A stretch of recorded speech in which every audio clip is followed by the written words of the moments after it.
I got a question for you guys. How do you feel about the genre of comedy that is cringe? I do not like it. I do not care for it at all. Give an example. Tim Robinson's I Think You Should Leave. Oh, that's great. Okay. Yeah, I love that show. So, it's amazing. okay. Because apparently if you Google Tim Robinson's I Think You Should Leave, you get a bunch of people that are just like, it's too obscure, it's too weird, it's a total cringe fest, I don't get it, it's a mess. And then you get other people that are like, this man is a visionary of comedy. And yeah, I mean, that show's definitely not for everyone. yeah. The reason why I bring this up too is because the Detroiters suddenly showed up on Netflix at some point, and sometimes show. Fantastic show.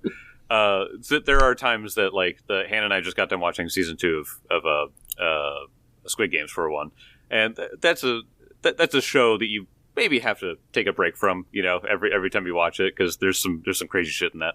And so I was like, let's watch the Detroiters after Squid Games, to really really clean the palate. And I cannot believe that people don't find this man as funny as I do. I just don't get it. I mean, the show is like a pure meme factory. Yeah, it's amazing. It's so fucking funny. Tim, Tim, you haven't seen that show, have you? No, man. I have not. I bet Ariel doesn't like that comedy, does she? No.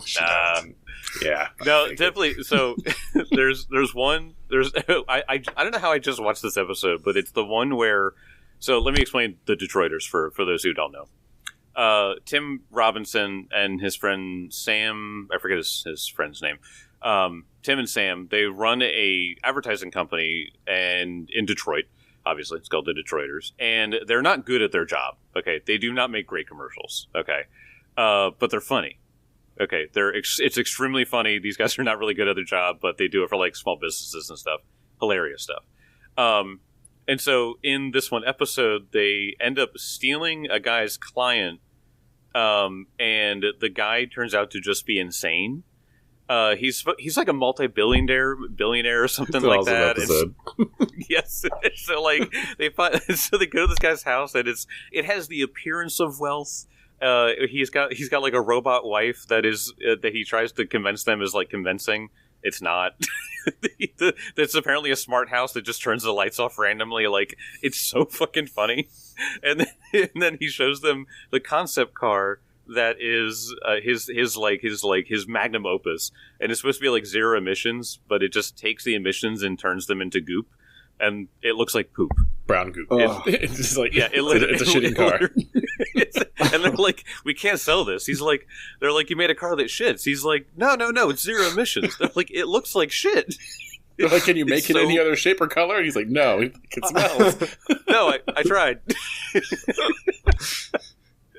So my brother and I, maybe this is why we're brothers, we love like the cringe comedy like that. Like, our Instagram chat is just the weirdest shit that you can find on Instagram.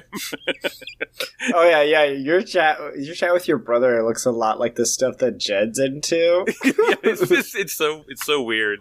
It's like you have to be open to like, okay, this is gonna get weird and I'm not gonna understand it, but that's why it's funny. My God, that's definitely your comedy. Yeah, the stuff you send me on Instagram, I'm just like, all right.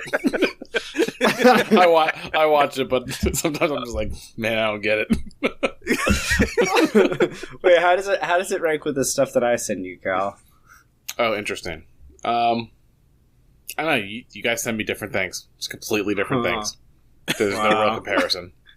I enjoy like them both in their own ways. That's a very safe answer there. Yeah, he's been really nice to both of us. It's like, I love both my children equally. No. It's you by a wide like what margin. people send me. Even if I'm like, this isn't for me, I like seeing what other people are into. Yeah. If something has to do with football, I just send it to Kelly. Yeah, John sends me football stuff, so. All right. Honestly, is that all your Instagram reel is, or is that the only thing that you think of me when you see stuff? I've sent you stuff not related to football before. Yeah, but, you have a couple times. It's just whenever something's funny and sport related, I send it to James and you. Yep. Wait, same. Yep. That's what Tim does with James and I. All right, I got a question. Uh-huh. So, Squid Game, season 1. Obviously, it was a global phenomenon. Great season. Yes. Rebecca and I have not rushed to season 2 because I was mad that they were continuing the show at all, first of all. So I'm like, I'll wait for the reviews on season 2 because I don't need to watch it because I loved season 1 so much and I didn't need to see a continuation. So unless season 2 is season 1 quality, I'm probably not going to watch it. You're the only person I've talked to about it, so any good? So, yeah, so I do agree it's good. The entire point of Gi-hun's thing is to try to dismantle the games. At the end of season 1, spoilers, he makes it, and then he makes it his life mission at that point to like dismantle the game. So, one, it's shorter. I think it's 7 episodes rather than 12 or whatever it was. And boy, do they leave it on a good cliffy, because it is very clearly they're setting up for a very big season 3. No, it's good. It's good. It's much less of the games than it was, and there's a good mixture of the investigation and the games part of it. And I think that they do a good job of sort of like, you already know what happened because you watched season 1, so now you're looking at season 2 in a different perspective, and they're still keeping it interesting by still keeping you in the dark about some things. And so, like, there's a good bit of mystery to it. So, yes. In the 7 episodes, it sounds good, but, like, I don't think it needed. Like, the sounds all very predictable. Season 1 was just so shocking, and I really would have just been happier with it ending with it ruining Gi-hun's life. Worse than his life was, because it was sure. I was gonna, because his life was awful. He wins the games, he gets a shitload of money, but he's so traumatized and mortified that I thought that was an awesome ending. But I'm sure season 2 is good, but it doesn't sound like it's drawing me in. I'll give you this. You say it's predictable. It is absolutely not. In whatever you're thinking. So yeah, I don't know. Well, I mean, predictable in terms of direction of what he would do, like going back to dismantle games. I'll probably watch it at some point, but I have so many shows in the docket, I gotta be choosy. Yeah. I'm only on season 4 of Shameless, and there's 11 of those. Right. Man, Jesus. I wanted to pick up that show years ago, and it's been on my list for years, and I really wish I had just started watching it a long time ago. I was going to say, if you like The Office, then you like some cringe, by the way. So The Office is widely favored by many people. Probably one of the most relevant shows still to this day. I think Instagram cringe versus TV cringe it's a different level. I completely agree with you. Like, those shows are cringy, but yeah. I don't know. Yeah. I tick my sister off every time I see her. Like, man, can you believe that Arrested Development is so much funnier and more interesting than The Office? Pisses her off every time. Oh, man. I mean, to be fair, you're right. You are correct. Yeah, actually. Yeah, to be fair, I'd be willing to watch Arrested Development over The Office any day. I personally I just am not a big fan of The Office. I watched a couple seasons of it just because everywhere that the people I lived with at the time, like, all watched it. But I was like, I'm good. Like, yeah, The Office is weird for me because I feel like the further away I get from the last time I watched it, the more I think I didn't like it. And then every time I watch it again, I'm like, this show fucking rocks. I mean, if you don't focus on Jim and Pam, because I hate Jim and Pam and their story's stupid, just focus on everybody else. They're all awesome. Creed is amazing. Creed's my favorite character. Creed's amazing. Michael's awesome. Dwight's awesome. Andy's awesome. Kevin's great. Yeah. Jim fucking with Dwight is great, but Jim and Pam, yeah. I don't get people who stand Jim and Pam. They're not that great of a couple. There's way better couples out there. Didn't they write at some point that Pam was like? Didn't they write at some point, or they thought about writing Pam into having an affair or something like that? I don't know. I don't remember. Yeah, that was like later seasons. Okay, yeah. Yeah. It's just like why would you write that? I mean, honestly, I thought like the main point of that show was pretty much everyone was so damn flawed that you really shouldn't have to be like, oh, they're a perfect couple. No, everyone in that show was kind of terrible. So yeah.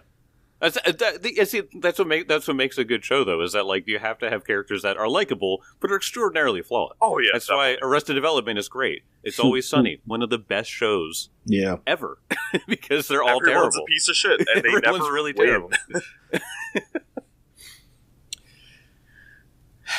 But there's one show where everybody's great and they're heroes.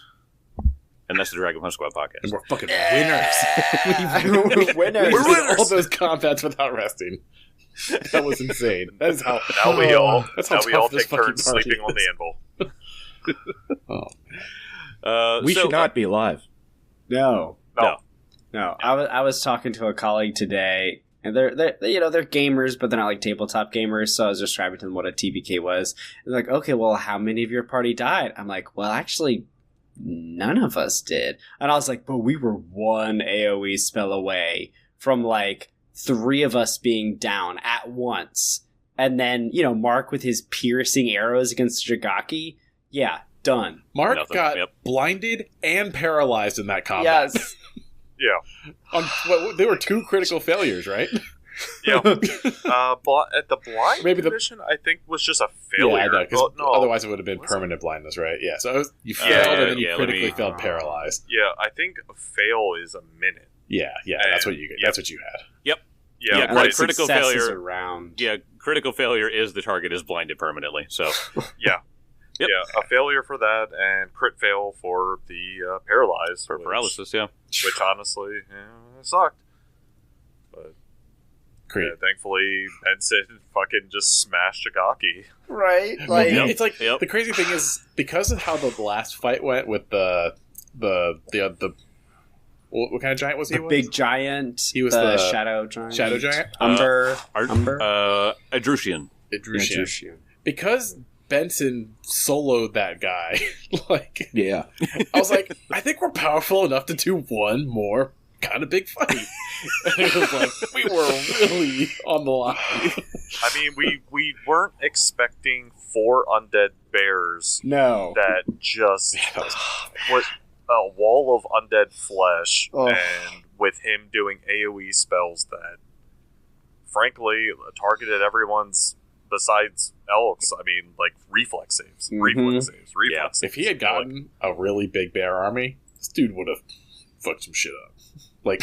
Taking over this, this country.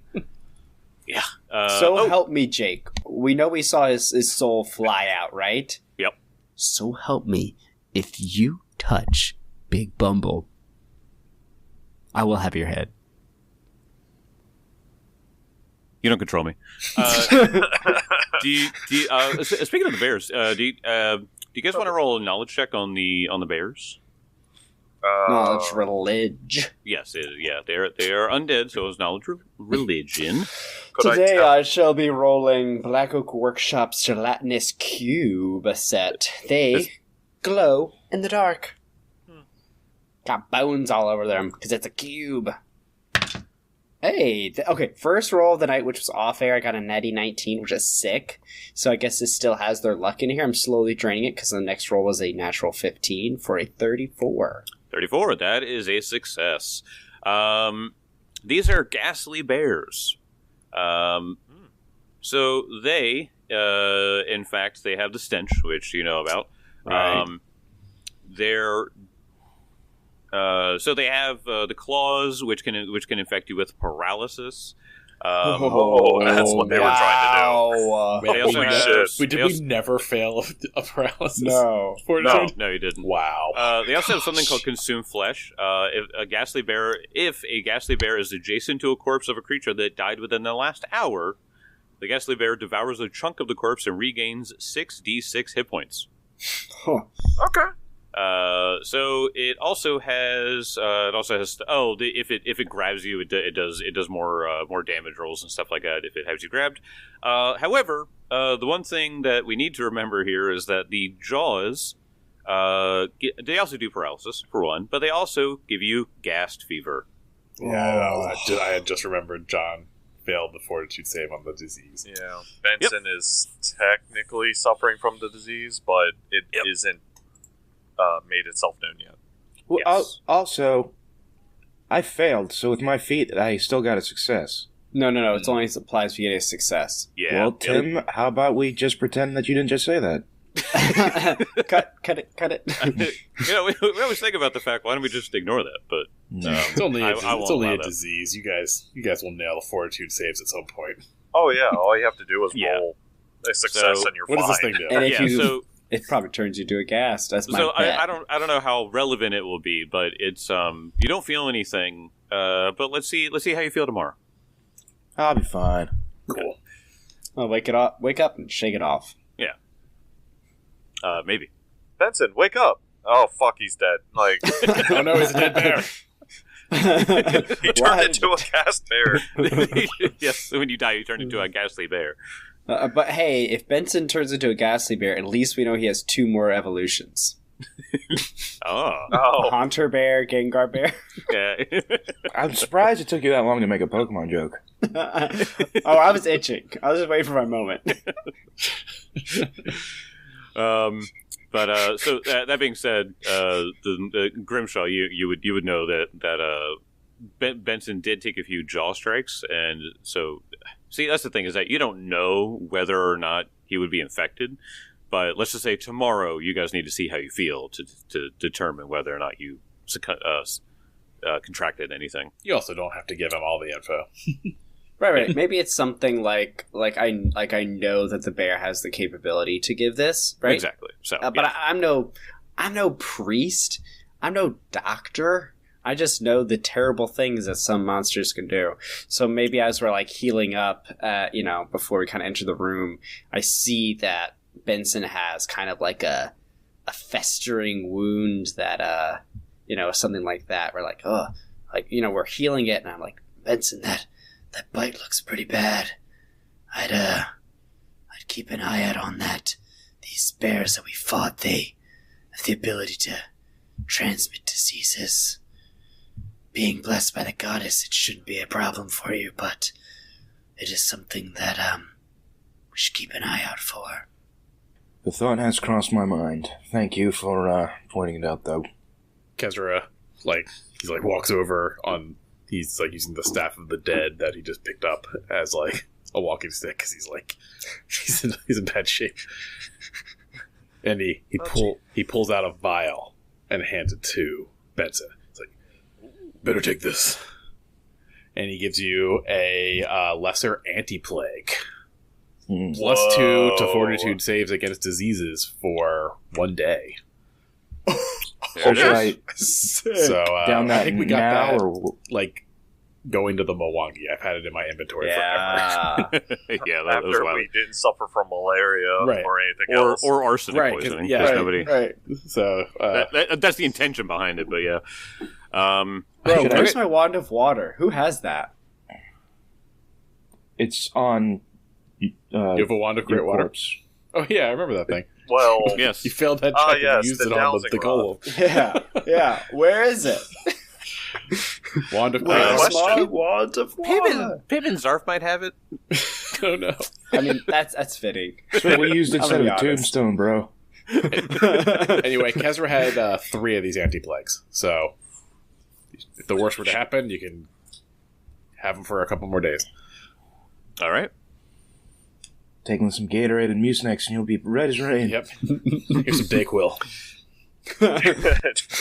mix some Dayquil and NyQuil together, you'll be fine. I make my own rules. I drink Dayquil at night.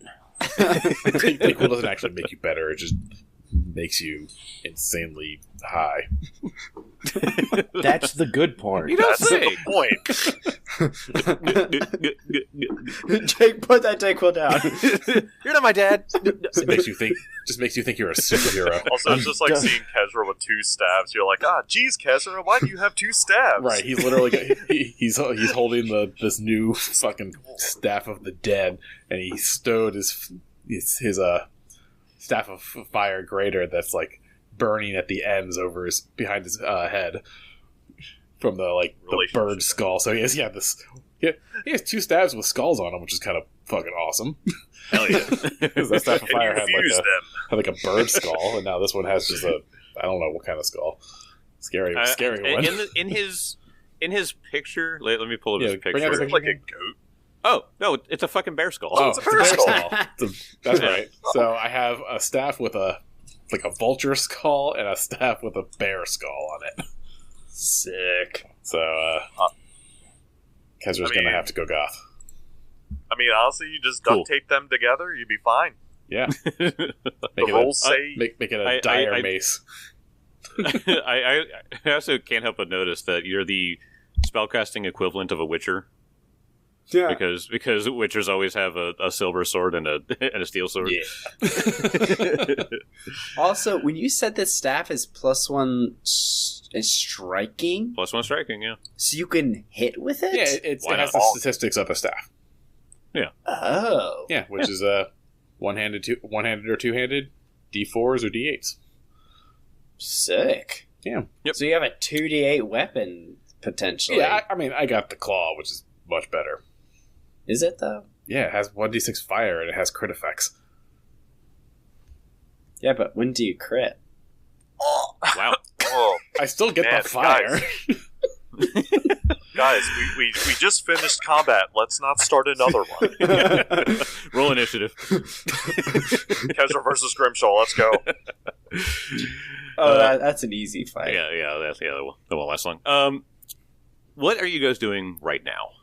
You guys have defeated Jagaki. You know he's gone for some amount of time somewhere. Right. But you guys know that you're not in great shape, and you are still in their base. Yeah. What is your next course of action here? We have to go Probably barricade and heal up. Jake said last episode that we could do that off air. So I just made myself full health and restored my focus points. Then I will do that too. I will do that too. You guys are going to go do a long rest and stuff then? Yeah. Well, long rest. I think we should leave this place and rest outside the mines. Yes. The thought of sleeping here makes me uneasy. Yes, plus I believe our giant friend that left earlier indicated that there were snipers up on the quarry. So we would have to be careful. But at least we now have the route to get behind them. Well, we don't know if that route will exist tomorrow. In that case, don't do something daring. Elk would like to stealth out, since he's at full health at this point and lost the wounded condition finally. So Yeah. But yeah, he wants to stealth out there, because you said it was the one to the north, right? The one that had the snipers. Yes. So if we go to where's the quarry itself? They're like on the top of the quarry. I feel like it'd be like hours of travel. So let me he just wants to take a look, like what's up there. That way we can. Let me bring you guys over to the quarry. Oh Jesus! Whoa! I'm zooming out. So, Hold on. I was gonna say I'm gonna bring your tokens to the center of the quarry. You obviously are not there, but I'm doing that because you guys will have vision. So, My God, it takes so long. It does. Yeah, I clicked and dragged, and it's taking them a whole minute to like zoom up there. So you see each of these like ramps right here. Oh God, if you zoom all the way out, you might be able to see my pings. Maybe, maybe not. Again. I don't think I can see them. I see him. I see him. All right, way up there. Way up in the top. So that is like out of reach. It's like way up there, but you can see like you can see bars. So consider it like a window. You wouldn't be able to climb that. But that's where Adrushian was saying that the snipers are watching from. You said just the north side. You said. So the place that I'm pinging. Remember how there's a ramp that goes incrementally up around clockwise around like the entire quarry itself. Yes. When it gets to there at the end of it, the slope is too high for you guys to climb, and that's where they are because that has the greatest vantage point, especially for being snipers. So that's where he indicated. But you know that where you guys just were is over here on the west side, all the way on the west. And you can see that there is a steep ramp on the north wall western edge, and it looks like there's grooves in the center north. It looks like there's grooves that look like they might have been dug out for some reason. It looks like maybe just rainfall or something like that is sort of like worn away. Okay, but like it basically like if I think I was just more or less asking like that one route that would go north that would eventually lead up there. Is eventually, yeah. So if you took the route to the right, maybe. If you took the route to so if you went through the cave the way that you were going, like where you met Jagaki, remember how there was that hallway that went to the north? Yeah. That'll eventually come out to the room all the way here on the left north side. But it doesn't look like there's a way to the spot where the snipers are. Oh, interesting. Okay. I mean, I was just kind of trying to figure out a good spot to, rest for the night. Yeah, I mean, the easy situation is we leave, we rest up, we come back, we get as close as we can. We just send Vamir and Kezra, just fly up there, grab them, and drop them. I mean, I was honestly thinking that the whole time. I was like, man, I remember reading a documentary about golden eagles and how they would grab goats and chuck them off mountains. And I'm like, yes, we can do that. So wait, the goal, you guys want to go after the snipers when we come back? Well, we're going to continue along the path that was north of Jagaki's little altar, or Minderhall altar. Yeah, we'll deal with the snipers some other time. Yeah. Yeah, okay. It's just like, because we can't really free these people with snipers. Right. All right. But I will say that Elk is looking at the corpses of the bears kind of with, like, absolute disgust, because, like, with how they were animated, and you said, like, they were kind of experimented on, you're kind of, like, insinuating that Jagaki was messing with them. He was just taking bears and then turning them into ghastly bears. But that's what I'm saying. Like, it's such a aberration, like, of life and stuff like that. Oh yeah. And like, while he doesn't exactly understand it, like, he wants to kind of just dispose of them. Like how unnatural necromancy kind of is in general. But like, what he did is kind of like just an affront to this sort of thing. So he's kind of questioning if he wants to just, I don't know, light the bodies on fire. It's not like it's going to matter, but yeah, I mean, you can try to take time to do that. There are a lot of bodies. There's a lot of stone giants. Just the bears. It would be pretty intimidating for anybody who comes and investigates the smoke. What the hell happened in there? Oh my god. Yeah. There's not a stone giant everywhere. left. There's not a stone giant left. Yeah. Because, we, like, chopped up the stone giants so they couldn't get reanimated. Yeah. We very specifically did that. So. Yep. Yeah, no, he's particularly just going after the bears. Right. Because the bears are these undead monsters, basically, at this point. So, yeah, there's a giant fire right there. So, he's just gonna burn maybe some of the clothing from the dead stone giants and throwing them on there as we're leaving. Yeah, there is one thing that Grimshaw wanted to talk to Benson about. Maybe as Elkwood is taking care of these, aberrations. Benson, I know you've picked up on it, but the altar here to Minderhall has been turned into something that it is not supposed to be. I don't condone Minderhall as a god, but I do agree that the gods are due their respect. I don't know if you carry holy water, but perhaps we could pray over the altar. I wouldn't want a ghost or a haunt of Minderhall to follow us because we didn't remove Jigaki's stain from here. I'm not sure, though. What do you think? Isn't Minderhall an evil god? I mean, he is. He would look at you like puny little stains on the bottom of his feet. I don't particularly give a fuck what he thinks. I've got some holy water if he would like it. It's like my job's worrying about the church. Right. I don't care about that one church. Yep. Yeah, I guess perhaps Grimshaw is a little different in that way. So he'll be like, I'll say a prayer.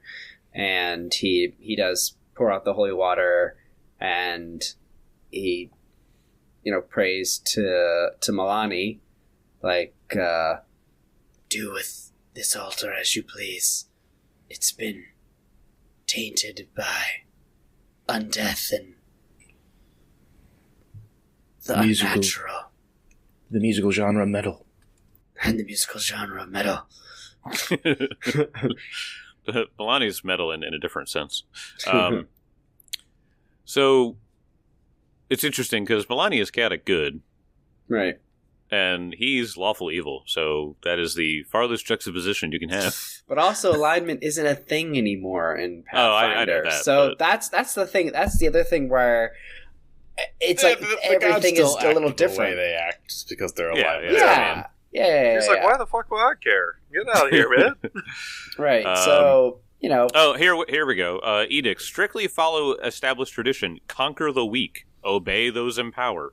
How's Milani feeling about that? Maybe he thinks twice after. Lowercase e evil. Yeah, it sounds pretty antithetical to what he believes.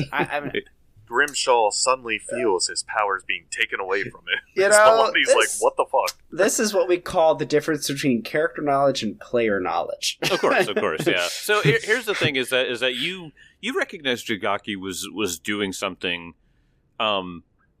in essence, sort of like, not that he was doing something against Minderhall, but it's almost like he didn't give a shit. Yeah. Which is almost like worse, because it's just like, if you cared to hate me enough, you know what I mean, then I would take offense. I could take offense and want something, but like, you just don't care. It's like that kind of thing.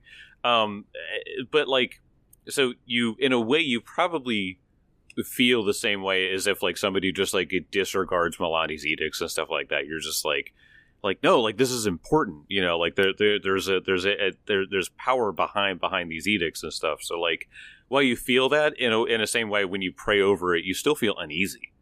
You feel uneasy because Minderhall cares to dismantle everything that you were trying to do. Yeah, and you and your god are trying to undo all that he does. He's probably totally fine with all the slaves out there in the pits. He's like, yeah, make them work. While you're like, they need to be set free. It's like there's some tension between Milani and Minderhall in this way. While you're doing that, the enemy of my enemy is my friend, sort of thing. Perhaps while you're in there pondering over whether to or clean up this little area, you smell something. You look down the hallway, and Kezra is pissing on the pile of Jigaki's ashes. He just looks at you and he's like, hey. He just sniffs. Asparagus? So, I'm over here having this, internal religious experience, and then, just see... lighting shit on fire. Elkwood's lighting stuff on fire. Kezra's pissing on corpses.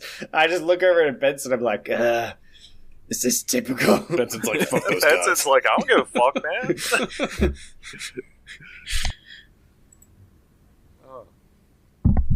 We leaving yet?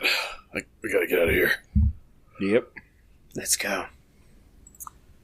All right, so you get out. You guys just want to go take a long rest outside, I assume. Camp in the Yes. woods. Oh yeah, we'll have to. How do you guys leave? You guys just going to go through the same way that you came? Yeah. Oh, yeah. We're not the going tunnel. out to the middle.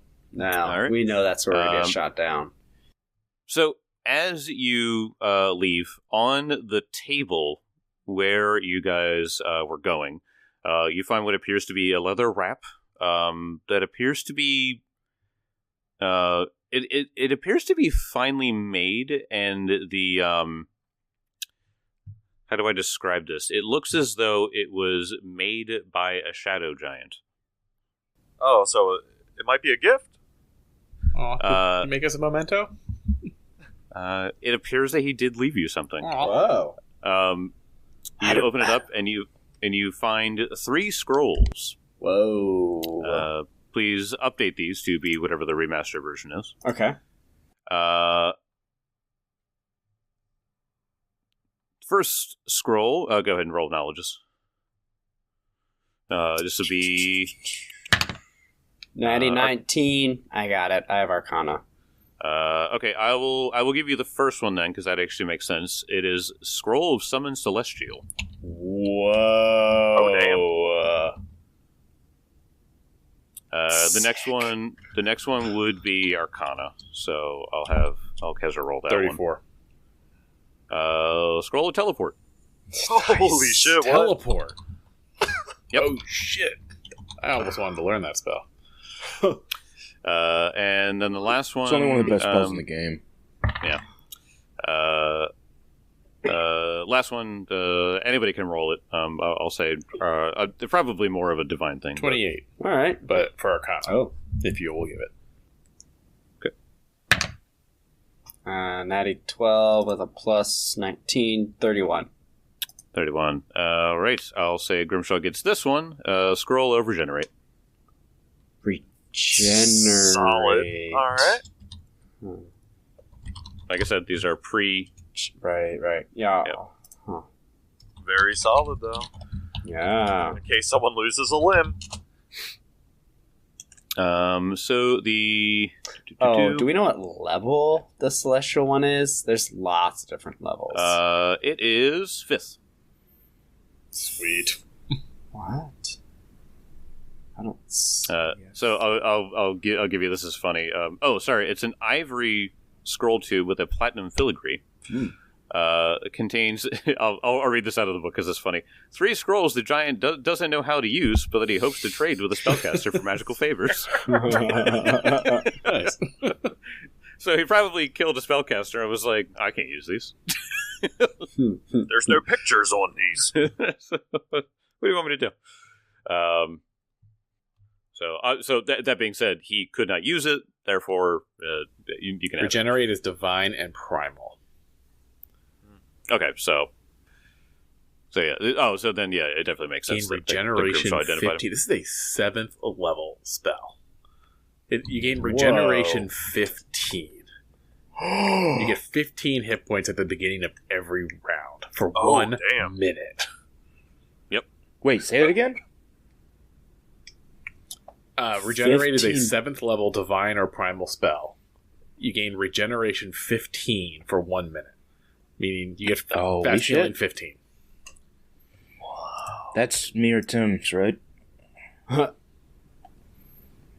That's crazy. So, Kelly, you can't die while you're under the effect of it either.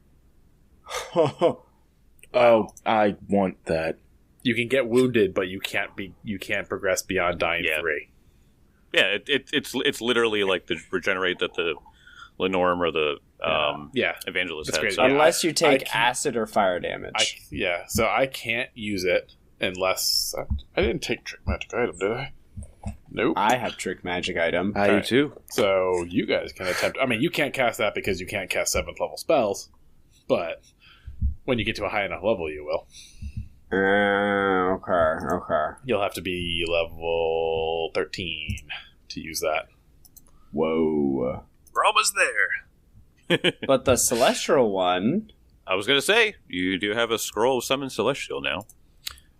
So it says, you summon a celestial creature. You summon a creature that has the celestial trait and whose level is 5 or lower to fight for you. Okay. GM might determine your deity... restricts the specific types of celestials. You know what your deity would approve of. Right. It says, for instance, Calistria doesn't typically allow her followers to summon Aeons. What? Surprising. Calistria, the woman that's all about revenge, doesn't really care for things that have a strict right and wrong. Yeah, weird. Seriously. Lighten up. Anyway, so the yeah, there's some fun stuff you can summon with this. Even at this level, you can summon a Hound Archine, which is fucking awesome. Wait, is that something that Kezra can use, or no? No, Nope. yeah, okay. I can use the teleport spell. That's it. I mean, just the teleport spell. Oh wow! You can teleport. Wait, is the range on teleport? Is it pretty much just anywhere? As long as you've been there. Like, the range is only 100 miles. Yeah, it goes up in range at 7th level to 1,000, and then eventually it goes to planetary. Planetary. 1,000 miles is, like, insane, though. Oh, yeah, definitely. Yeah. Are we even actually 100 miles from Breach Hill? I don't... Maybe? I would have to pull up both the map on that, but... I don't think... We're probably close to 100 miles from Breach Hill. Well, wait, no, sorry, hold on. You know what, I'll... Why you guys didn't do some roleplay? Let me figure that out. Alright. We get around the fire that night. Oh, yeah. And, just, like, recapping the fight and just how crazy it was. And then Kezra looks down at the gauntlet that he's taking off for the night. And looks over to Grimshaw. It's like, you know, I lied to you the other day. You've lied to me about many things. Yeah. Which one? Well, I didn't know you were keeping track. But the other day, when we were still traveling, when you asked me about the gauntlet. Oh yes, the merchant, yeah. right? I didn't think you believed me very much, but I didn't get it from a merchant. I did get it in Kintargo. I had followed little Kezra. He led me back down into the caves and deep under the city. I walked and crawled and traversed these caves following him. Wait a second, are you telling me that you went through the crack underneath Thorny Rose? Yeah, that one.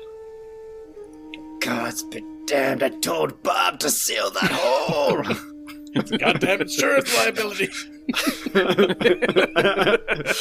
Don't kill us for this! You didn't sustain any injuries by chance, did you? At least not until you were like 70 feet out of the Thorny Rose, do you think? Ken was like, oh, God, my back. Oh. You better have insurance. I'll be eating Rubens forever when I own the tavern. Like, you want to pay for the medical? But he led me under the city. And, I found something down there. What did you find? You never believe me. Does the name Rivazare mean anything to you? Grimshaw, as you know, is very pale. Like, more pale than typical Kyle because he has the deep Kyle, like, ancestry feature, so he has cold resistance. He gets even paler. And he looks for something, like maybe we're sitting around, like something to ground himself. He reaches out to like a rock or maybe the stump we're leaning on. Swear on your life.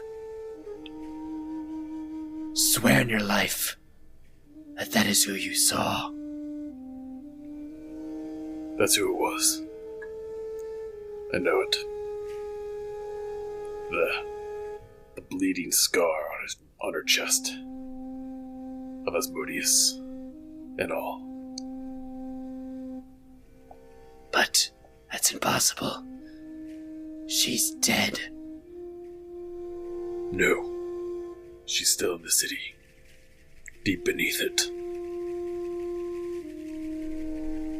And why are you alive? And then he looks at the gauntlet. Yeah. And it dawns on him. I don't know why Lil Kezra led me there. I haven't divulged much to this group, and he's not keeping this conversation secret from Elk or John or Benson. If they John, what are you doing here? John's there. What the fuck is that? Oh, this is my friend John, man. He just came over. John never passes up on a good fire. Nah, guys, he's cool. All right, I vouch for him. But something I didn't talk about with any of you is I have somewhat of a patron back home in Thuvia. A great blue ancient dragon. And she had visited the keep at Breach Hill once. That's when I obtained Lil Kezra. I don't know if she sent me down there or not. But either way, Rivazare was there, greeted me, knew I was coming, gave me this gauntlet. I took it. I wouldn't die. In exchange for what? That's the thing. She didn't ask for much. She asked me to continue investigating the Crimson Triad. That's all. I couldn't get more details out of her. So, for whatever reason, our goals allied. I took the gauntlet. And yeah, that's the whole story. I did have some weird nightmares the other night, that's why I ran off. And that's why you appeared butt naked in my room? Yeah. Well, I don't know how I got there. But you weren't in my dream. Alright, well, I mean, on the one hand, I'm actually kind of relieved, because, I didn't know how to let you down easy.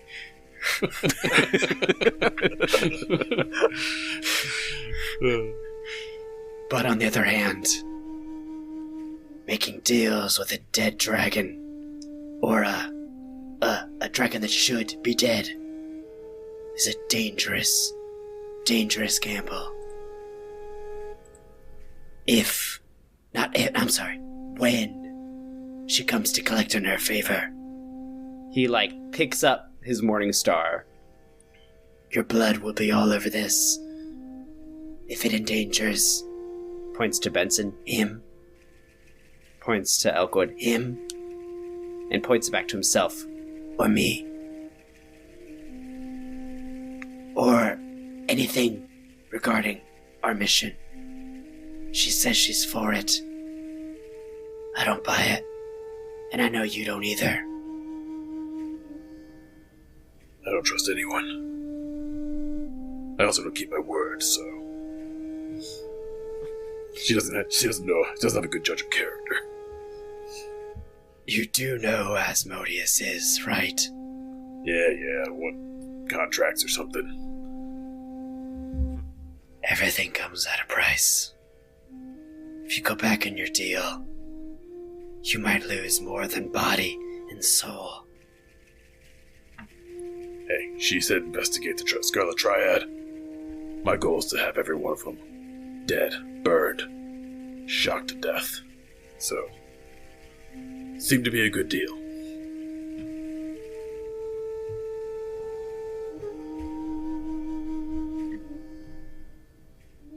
I just look over at Benson. Hey, I'm just walking into this group. But, what's your take, huh? You've been listening. You're awfully stoic over there. Hear one of your comrades say they made a deal with the devil. It's just another dragon. Well, Just another dragon. As of right now, he's too useful to do anything with.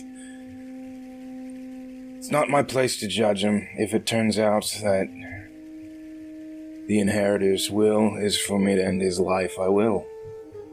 But right now, we need him. And he was a good friend before. Oh. You don't have to get all sappy on me there, Benson. Shut up. Shut up, you devil worshipper. Shut up, I'll fight you. And what say you, Mr. Grimm? Well, if there's anything in my life that I realized is that whenever a deal is made, there's always a cost, especially with certain characters like this. I haven't quite divulged too much, but I've worked for some unsavory characters in the past, and while something seems to be too good to be true, it usually is. And this dragon, I may not know of it, or any further knowledge of it. I mean, they all look like scaly beasts to me that can talk and do magic. But I have a feeling, Kezra, that there will be payment. And, well, I'm not going to judge you. That would be very hypocritical on my part to do such. But I would be wary. We spent so much time on the road, I hardly get any time to gamble anymore. This is the best thing I got. Oh, yes, I get that. But usually when it comes with the Mark of Asmodeus, which my benefactor at one point has repeatedly said deals are to be made. I don't mean to lose the thread on Kezra making deals with a dragon devil, but benefactor? Elwood? Oh. Well, I mean, since we're airing all of this out, back before I met all of you, I lived in Absalom. And I worked for some unsavory types, and while I don't think he exactly understood Asmodeus, I think he saw the core tenets of making deals and twisting them to be in his favor. I would say that I garnered enough insight to see when things go bad. And, well, in this case, he never provided much besides a roof over my head at some point, but he's constantly looking, and actually before we left, he came to visit. And he will never leave me alone, it seems. That was the deal I made, is that I'm stuck. And, well, I'm just same thing actually. It's quite strange. Investigate the Scarlet Triad and kill as many as you can. Well, he added that last part, so yeah. She didn't tell me not to kill them. Oh no, he definitely said to kill them. Because I'm going to kill all of them, literally all of them. I mean, yes, no, let's kill all of them. I'm perfectly fine with that, but the Scarlet Triad, it just... I know this is something that we've been hearing bits and pieces of, but how widespread they're getting and their hooks being put into everything. I mean, that even certain... Well, again, this dragon, I have no idea of how distinctly powerful they are. You make them seem like a god of sort over there, Grimshaw. But even if just a criminal overlord is wary of them, I mean, this intensely, they must be cooking up something. I can see how, the criminal underground they do not make any allies with each other.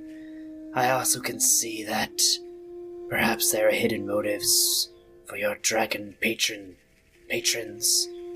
But tell me, both of you, do they know of the ring underneath Breach Hill?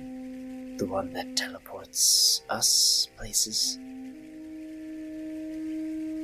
Well, I'll put it like this.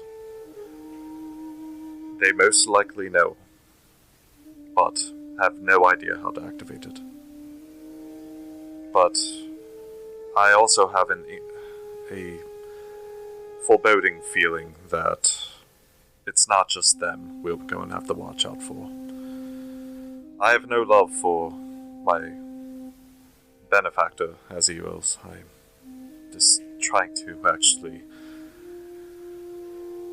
escape his gaze as much as possible. But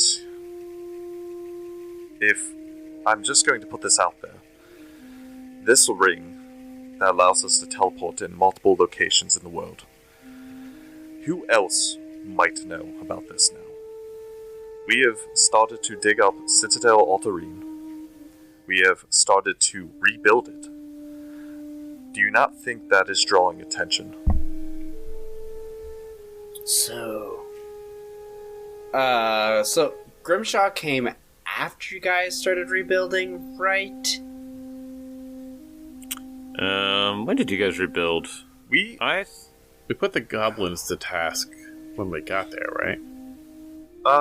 I mean, well, the goblins, yeah. Yeah, I'm just talking about the dwarves. You know that the dwarves got commissioned to... But like, they dug out that center way. Yeah.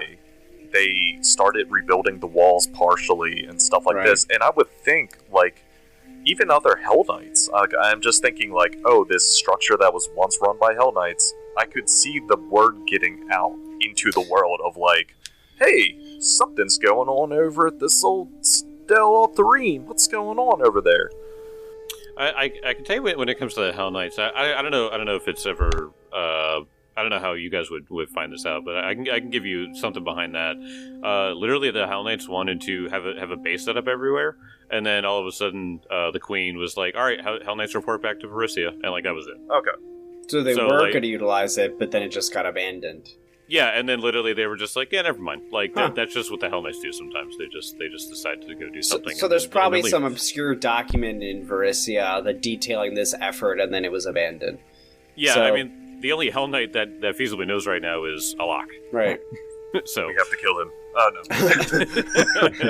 No, he already had a kid in the future. We can't do that. It would destabilize the timeline. So you're telling me that all of Breach Hill knows you have magical portals? Oh, I wouldn't say all of Breach Hill, but, I mean, while we're here, in a different area, someone could sneak in. That's true, you do have Pip and Zarf as your caretakers. No offense, Kesra, but they don't seem like, Sentinel material. Not to mention, we also brought the kobolds over. Also, Lionel is in charge of the defenses of that castle. Ah, right. Well, I feel a little better. Actually, a lot better. She's a black. Yeah. Yeah. From the famed house. She's fucking badass. But even she has to sleep at some point. I guess we don't know what happened in episode 100. No, we have no idea. No. Yeah, unless one of them sent a message to you, which they didn't. Dream message. Hey, by the way, killed Boogeyman. Bye. Like, wait, what? Wait, what the fuck? What? Should we go home? Save goblins. Boogeyman got killed. Cool. All right, regular Tuesday. Nice. But like that's actually something that I was thinking about the other day too, because I was like, we're gone for a while, and word travels very easily. And I know Breach Hill isn't a big town or anything like that, but I mean, people start to wander. And all you have to say is there's an elf, something with elves underneath this castle, and rumors start, and all it takes is more people. But from what you're telling me, everywhere that the Scarlet Triad is cropped up, there's been a corresponding gate, right? Yeah, I think the only place... Back in the Mwangi, you mentioned. Well, they... By Cantargo. Well, in the Mwangi, they weren't there specifically. It was the Cinder Claws, which were used by them. But the yeah, because there was no Scarlet Triad actually there. No, but what you did gather but from... they were using the cult of the Cinder Claw. Yeah. They were providing them stuff. In order to, because they wanted them, Belmazog, that was her name. Yeah. They were giving her things in order to gain control of that gate. Yeah. And if you remember, Vaz was talking to Laszlo to gain control of the gate underneath. Yeah. The Citadel. So they know. So the Scarlet Triad has ideas of where these things are, and they're trying to gain control of them wherever they find them, it looks like. So it's safe to assume that they are already ahead of you wherever these things might be. Yeah. So when you go to the next gate, they're probably there in some fashion, because they've been working at this for who knows how long, trying to get control of each of these things. I mean, and that's the thing. Like, we're only 4 people. And they have an entire organization that we're dealing with here. Mm-hmm. It feels kind of overwhelming in the sense of, okay, we can destroy them each time they pop up. But at the same time, you're seeing what they're doing, enslaving entire shipyards. They're killing people, massacring towns. It's just kind of insane. When we go through the portal again, when we figure that out, what happens? What's next? Do we go in and a bomb falls on us? At what point do they predict our next move? It seems that they've been getting wise to our tactics. We almost died in that last fight. They know our weaknesses. They know we can't move fast from spells that cover wide areas. They target our minds. And Benson, I feel that our minds have been strengthened, but that's very recent. It's an arms race. We have no choice but to keep going, but I do wonder if Citadel Alterine is the key, and we're leaving that key on the kitchen table for anyone to take.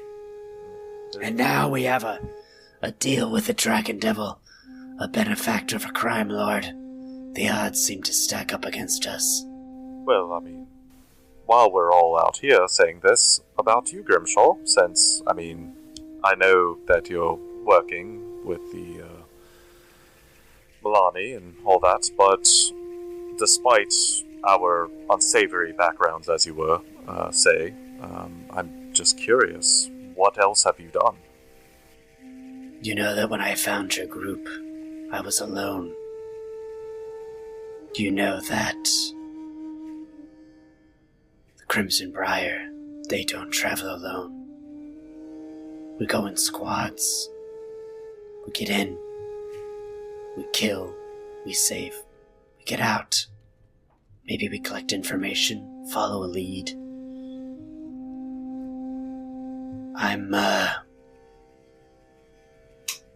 I'm devoted to the cause, but as you have guessed, I'm looking for someone. And that clouds my judgment. I left my last group to die. They died because of me. Because of my pursuit of my brother. So, I have no qualms about self-preservation. When's the last time you saw your brother?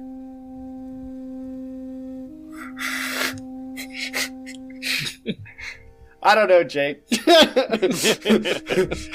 How old were you when he was taken in the middle of the night? Were you 6, 7? We were kids. I was gonna say, yeah. So The funny thing about writing a character for a story that you don't know all the details about is it's tough. It's been so long. He's like, when did you last see your brother? 2 weeks ago. Yeah, I asked Jake, I was like, so how long has the Scarlet Triad been around? You know, like, so I can kind of, you know, make sure that the formation kind of lined up with, like, Grimshaw's lifespan. And Jake's like, I'm not going to say. Okay. I cannot give you that detail. So Grimshaw's, he says it. He says it. But, we, the players in the audience, don't know what Grimshaw said. Okay, so wait, how old is Grimshaw? I literally didn't set his age because of this. Like, skipping over those fields in Path Builder. Lazy. Yeah, literally. 20 years old. It's like, my assumption is that it happened when we were young, like, between the ages of 6 and 10. And I thought of Grimshaw in between the range of, once again, I chose a very wide swath. He's between 20 and 40. Okay, so if he's 30, okay, let's put it right in the middle. Okay. If he's a ripe 30 years old, then yeah, 20 years ago is when this happened. Okay. Now you found through your investigation the Scarlet Triad, so that's who you've been chasing this whole time. But you also know through information sometimes names change.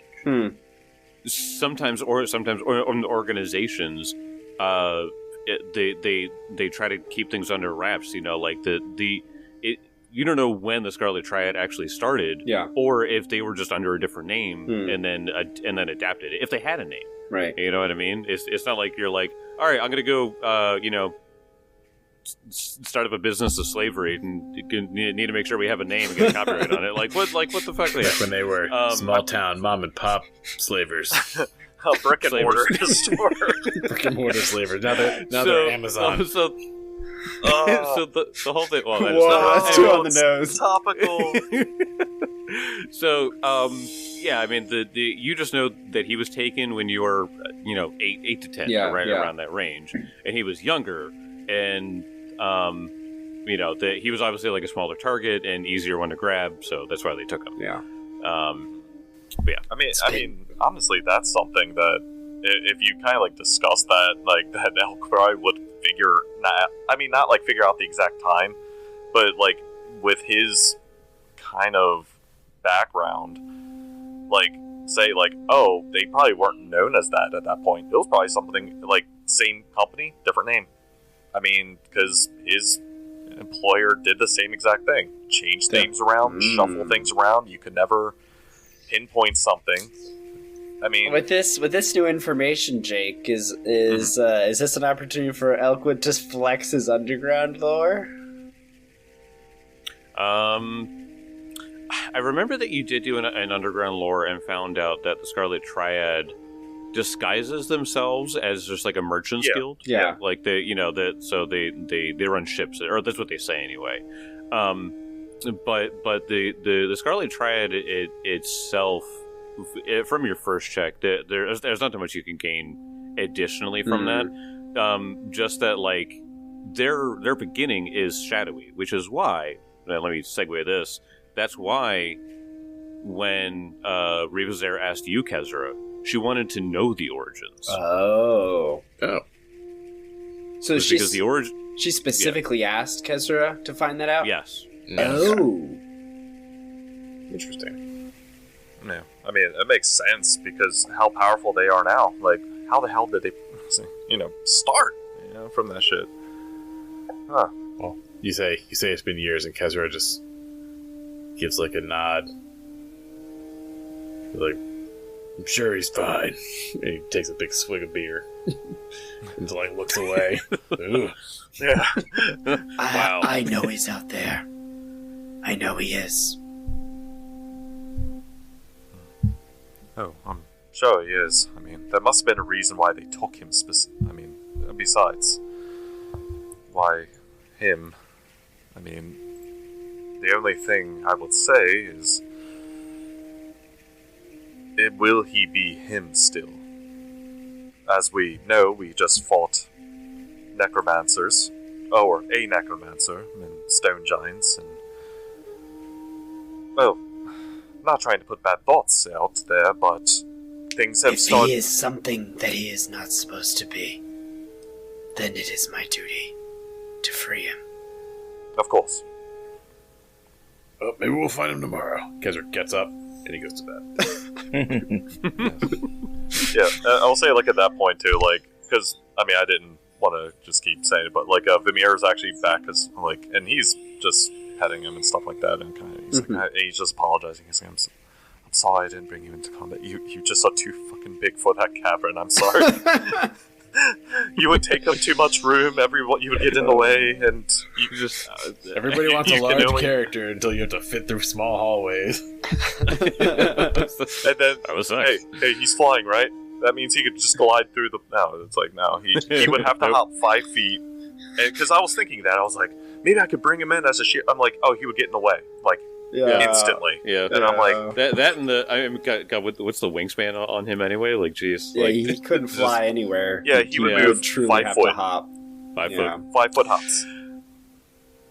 So, you guys bed down for the night. How far out are you guys, like, camping? Because you know the Scarlet Triad is here and they're on watch. So, like what are you guys doing when it comes to, like... I think we would utilize Elkwood's excellent tracker abilities and survival skills to place us at a good distance. Yeah, maybe he can, like, as we're going, he can, like, see their scout paths, pick up on how far they've been going out.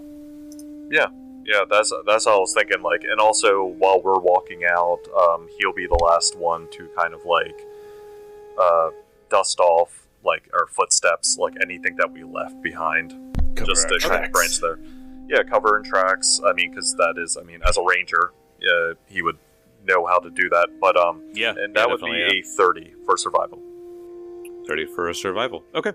So you find that the scout trails here, they don't seem to go out, like, too far. You also got to remember that this is a very secluded and abandoned quarry. So they don't usually have to worry about people just, like, coming by. Especially with the fact that, like, what was his name? Canton Jaltero. He was just like, yep, don't go back. We have guards watching. Right. So, like, nobody thought to come here. You feel pretty confident. You get out far enough, and you guys are able to get your long rest in. So you can go ahead and do that and get everything back. Yes, I can guide the timeline again. My faith tattoo is back. Finally. I know, and then now it can be like, oh, did I use that today? Oh, wait, I can use it. This morning, Kezra attunes the Staff of the Dead for the first time. Instead of the Staff of Fire. Kezra, could you, like, do that somewhere else? It's very unsettling. I think it's steaming black fire. I'm just gonna pray over there. I can hear the whispers, God. Make it stop. Oh, is this distracting you from your goody two-shoes, God? My God breaks chains and kills the oppressor. Goody two-shoes is not exactly an adjective to describe her. I know, Melani's badass. Yeah. Yeah. I feel like there aren't too many, like, quote-unquote goody two-shoes gods in Pathfinder. They're all pretty metal. Except maybe, like, Eridan, but he died. Yeah, they just did. Like, weak. Sounds like a skill issue. I can transform into the visage of a shepherd to represent hard work. Got murked. Fucking nerd.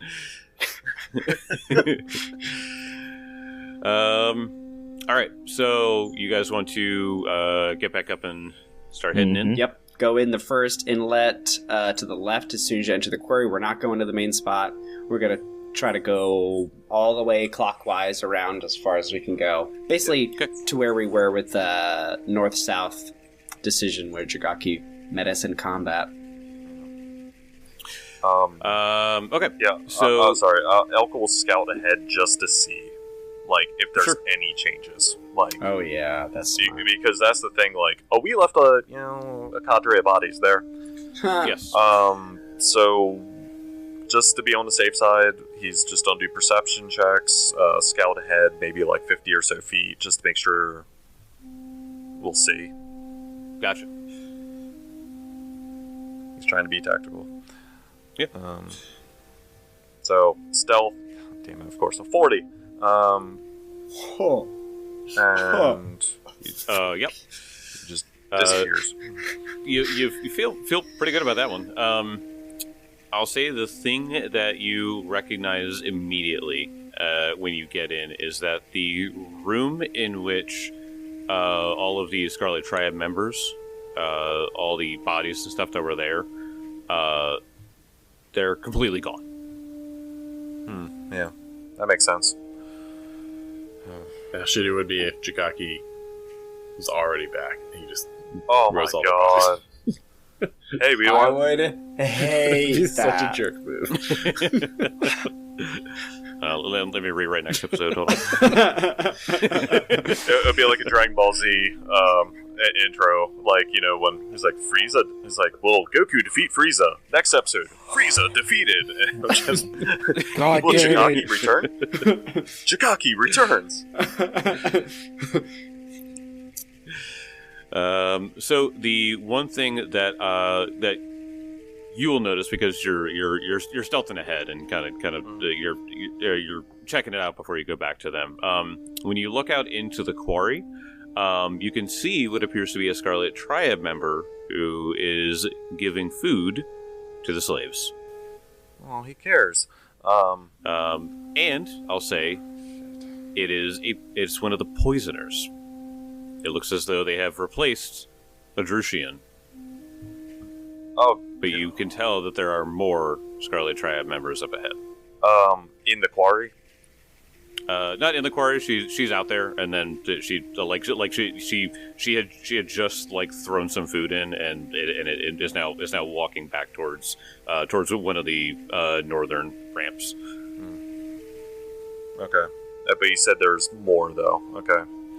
Well, at least one. At least one. The poisoner's the one feeding this guy. Okay. Doesn't sit well. Okay. Well, he will retreat back and let them know. Well, seems like they've already got a new rotation on order. Well, they probably had to scramble. Yes. But I see no more giants, so that's something. Let's keep going.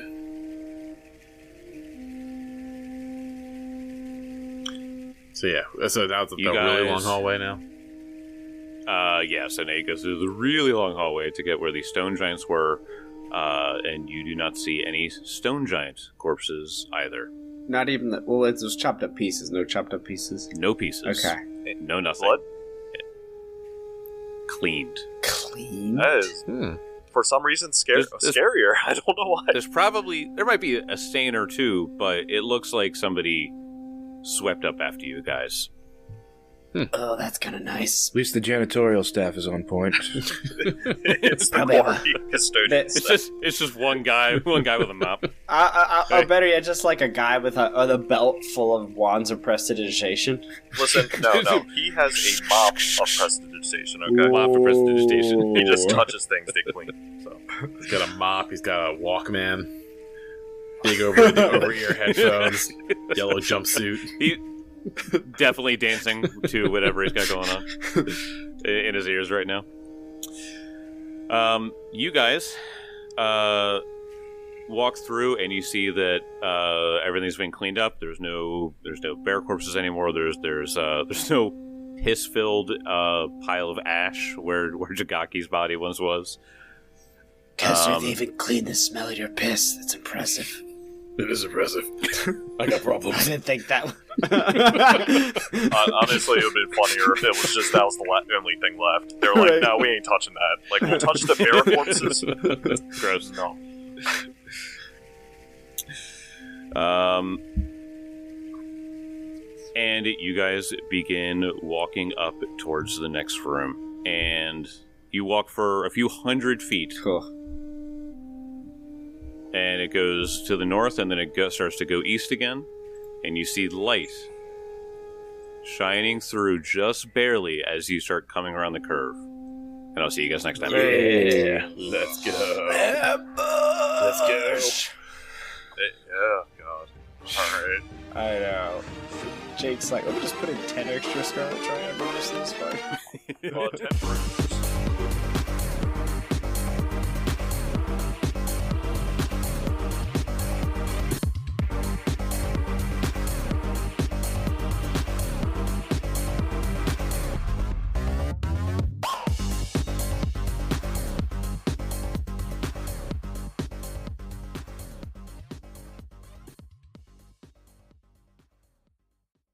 Well, hello there, dear listener.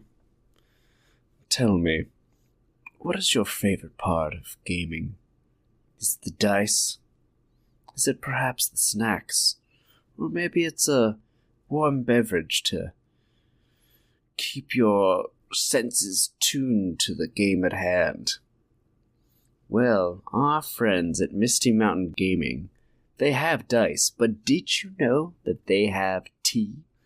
Yes, you heard that right. They sell tea.